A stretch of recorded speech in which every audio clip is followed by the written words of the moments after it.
You are listening to Processing Trauma Out Loud, conversations about trauma and healing from two women who are doing the work.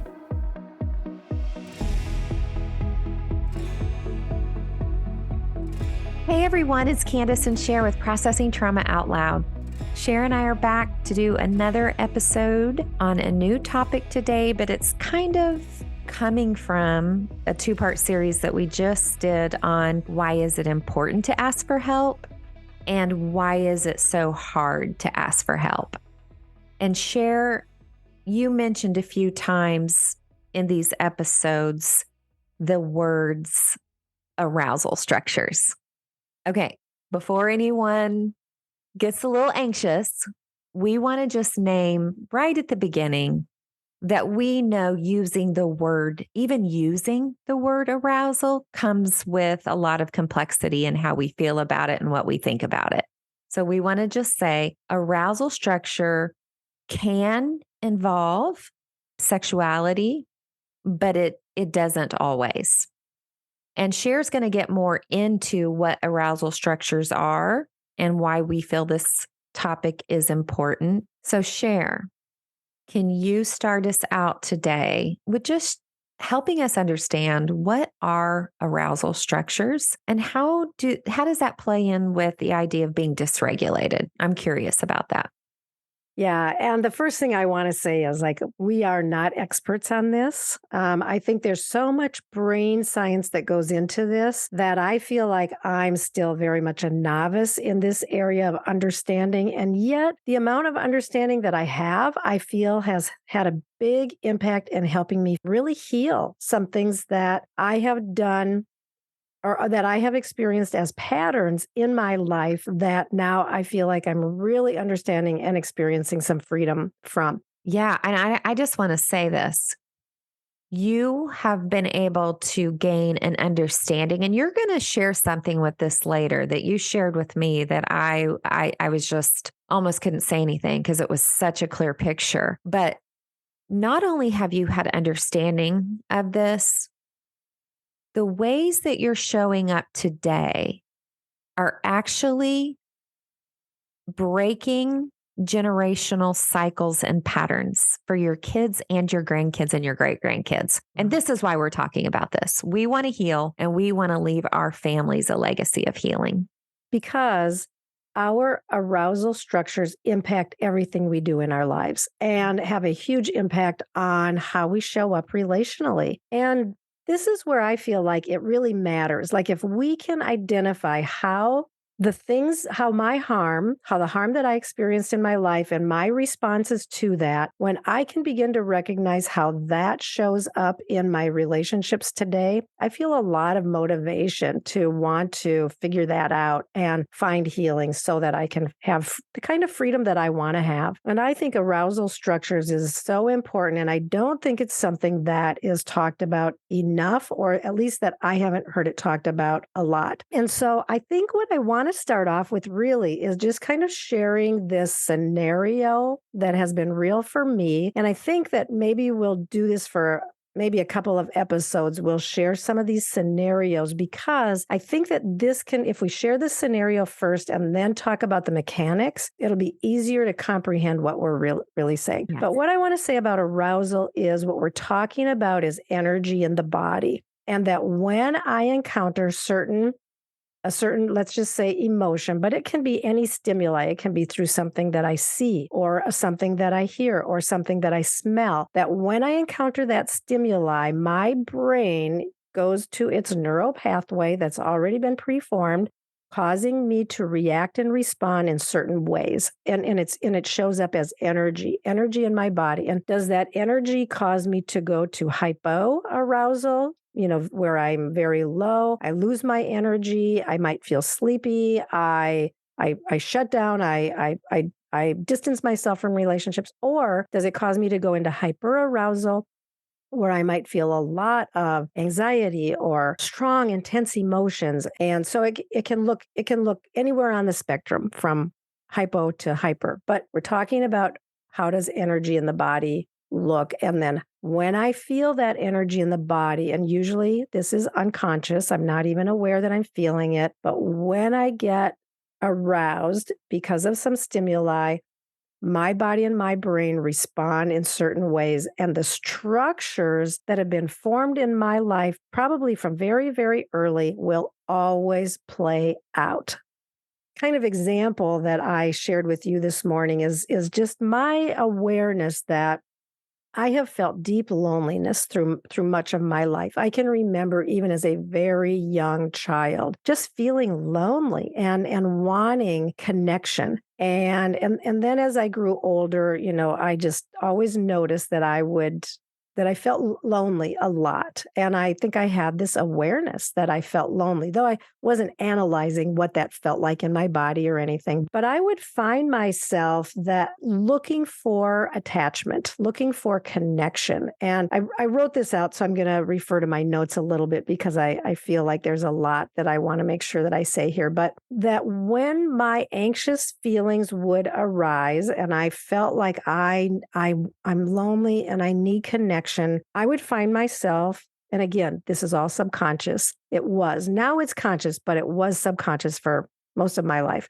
When I would feel that anxious energy in my body of needing attachment and feeling very lonely, and somehow for me, feeling lonely did not feel safe, and it put me into a sense of anxiety, I would move toward looking for connection. And that connection could look anything like calling a friend or asking somebody to get together for lunch or, even writing a letter where I could express my feelings and my emotions, in a letter. And I began not too long ago, I began to realize that I was often reaching out to people who had a higher emotional intensity than I have, because I tend to have a pretty low emotional intensity. But the people that I would reach out to particularly when I was feeling lonely, I wanted to connect with their emotional intensity to feel more alive, because I had slid down on the spectrum of the window of tolerance spectrum. I was down at a 1 or a 2 or 3, and I felt the need to be pulled up. And so I would reach out. But then when I would connect with people who have a higher emotional intensity than I have, then I think my arousal structure would kick in on that end of the spectrum, and I would begin to feel afraid, because high emotional intensity people have often brought deep, significant harm into my life. And so as I would begin to connect with them, then I would begin to feel a lot of fear, which would then cause me to become avoidant and just move away from them, and then find myself back in this place of loneliness again. And so it's like my anxious need for attachment would draw me closer, but then often their emotional energy would produce fear and then cause me to become distant and then become avoidant. I want you to finish, but I want to just pause for just a second. And I want to ask our listeners who might be able to relate to this. Because you're talking about a fearful avoidant arousal structure in your attachment. And there are different ones, but you just described so clearly what an arousal structure that is activated from fearful avoidant attachment. Yeah, and played out. And this played out over and over and over throughout my life. Mostly subconsciously, like I said, I wasn't aware of it. I would find myself there and find myself in these repeated cycles of drawing close and then moving away, or drawing close and then moving away, and going through friendships because people couldn't tolerate that with me, which is so understandable. Like they couldn't understand, like, yesterday you were drawing close and you wanted to get together and we had a great time, I thought, and then now today I can't find you. You're not responding. And so that was something that brought a lot of pain to me in my relationships through the years. But I didn't understand it. For so long, I did not understand it. And now I feel like I do understand it. And I understand that my arousal structure and the anxiety that I would feel when I felt lonely it demanded soothing. Like I needed some kind of care in that moment. And so my need for soothing would lead me toward connecting with people that then would just cause me to become fearful and turn away. And I want to say, and as a little girl, you have stories that the person that you moved towards, you paid a very high price to connect to. Of course, that is going to bring dysregulation and reveal your arousal structure of now as an adult, not trusting somebody that would move towards you.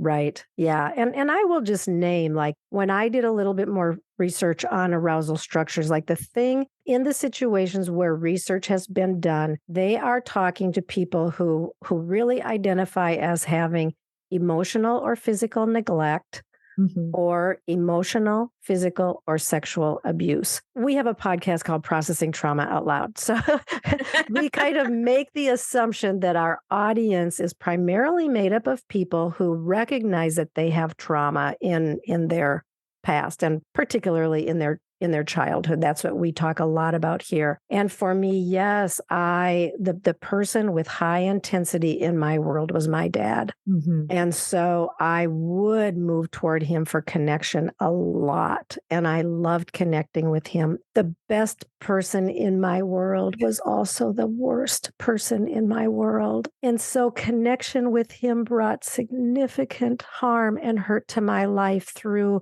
the kind of abuse that he inflicted that was so complex because it was hard and harsh and cruel. And it was tender and gentle and made me feel loved. There's just tremendous complexity there for me. The way that my arousal structures have been developed and the ways that it has impacted my friendships and relationships through the years has just been huge. A couple things. Breathe. I breathe and I see you right now in this place of the work that you have done to even be able to say this right now. And I am aware that there are people listening that may not understand everything that we're saying right now, and that's okay. We don't have clinical backgrounds. We're not neuroscientists. We are literally just two women doing the work. And I think I'm just aware of other people that have not been able to understand how they could be drawn to the person who abused them. Yeah. Because of that, there's so much shame wrapped around it. Mm-hmm. There's so much shame wrapped around it. I'm just going to speak to the listener. You feel like it is absolutely impossible. Like you feel like you could die if you let anybody know this. Mm. And I remember you feeling something similar. Yeah. Can I just ask you, what does it feel like now? What does it feel like now, Cher, to be able to name this publicly on a Yeah. podcast? Yeah. I know. I didn't plan to say that actually, but it feels honoring to my story to be able to say it out loud and to be able to recognize that the work that I have done has enabled me to grow in understanding my story, my harm, my arousal structures, and the ways that that has played out in my life. One of the things I've struggled with a lot in my life is just feeling significantly detached from my body. Mm-hmm. And so that's a big thing that I've been working on recently is becoming aware of the sensations in my body. Like what does loneliness feel like in my body? What does anger feel like in my body? What does sadness feel like in my body? And then when those sensations arise, being able to become aware of what then am I drawn toward doing as a response, because this is my neural pathway is going to dictate when I feel sad, I will be drawn toward movement in a particular direction. And so becoming aware of the sensations in my body And then recognizing how I respond to that. This is all tied to me becoming much more aware of my story, of the harm that I did experience, and the complexity that was there that just made understanding myself and my decisions and my choices and the way that I have lived my life that has just made that difficult. And so yeah, being able to say it out loud feels like it's honoring the hard work that I have put in to really get to know my story and understand myself even more. When we get dysregulated and we go into our arousal structures patterns, what begins to disrupt that and bring awareness to it is love. Mm. Is love. Mm. Is love for self, receiving love.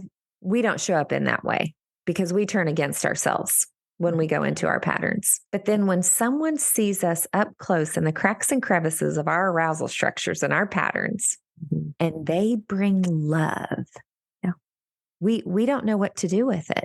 What do you do with love in the places of your deepest shame? I could hardly look at it. When I saw your faces looking back at me in love when I was revealing my deepest shame, it was overwhelming. I literally had to put my hands over my eyes at times, but I wanted more. Because there's this part of us that doesn't trust, like, is this really love? And what is love? And love. That's why I put my hands over my eyes. Love has probably brought, at least love that we perceived as love has brought a lot of pain to our lives. So yes, Kandace, I said this to my coach this week. I said, your face of love that I saw when I brought my places and I exposed my deepest places of shame, more transformationally powerful than anything else. Love is the beautiful power that we are all longing for and so desperate for, particularly when we have experienced childhood neglect or abuse. It's the only thing that can break through and help us have the ability to bring understanding to where we have been and then be able to move forward in ways that bring change. Yeah. I used to think a lot about a verse that simply says, love never fails. And I'm like, ooh, really? Love never fails? But I believe it now. I believe real love, tangible love, pure love, powerful love. It does not fail in impacting our hearts in ways that bring hope and healing. This is why we show up week after week. We've received it and we have some to give, and we want to give it to our listeners. And I want to give it to you, my friend. And I want yours. Yep, I know. And we have this with each other. We have this with the pearls. We have this in growing in some of our relationships that we're experiencing good, pure love in ways that we just haven't known before. And it is one of life's best blessings. Well, we didn't know we were going to close out today's episode talking about love, but it feels really right to me, Sher. Yeah. Love is the only powerful enough force to disrupt structures, patterns. I hope this week stirs the curiosity and wonder of our listeners to come back and hear a little more of the mechanics next week. How does that sound to you? That sounds really good. I think it's important that we stay on this topic because it is hard, it's complex, and we all need so desperately to understand how this is working out in our lives. Yeah. Well, thank you for kind of being the one to bring this up. When you first brought it up to me, we're just going to be real. I was like, are you serious? You want to do arousal structures? Yeah. You just kind of steadily kept talking about it. And I'm like, okay. Yeah. So thank you for doing that. Yeah. No, I'm so glad. And thanks for partnering with me in it. Yeah, it's so good. My pleasure. Love you, friend. Love you too. Thank you for listening to Processing Trauma Out Loud. Make sure to check out the show notes for links to suggested resources and social media. Like, subscribe, and follow to keep up with our weekly content. And if you don't mind, take a moment to rate and review us. Your feedback is extremely valuable and contributes to the success of this podcast. One last thing. If you have found this podcast helpful in any way, or if you have questions on how to take the next steps on your healing journey, please reach out to us via email at KandaceSher@gmail.com. That's KandaceSher@gmail.com. Our sound engineer is Jeremiah Jones of Auditory LLC. We welcome you to join us for more conversations soon. Take care.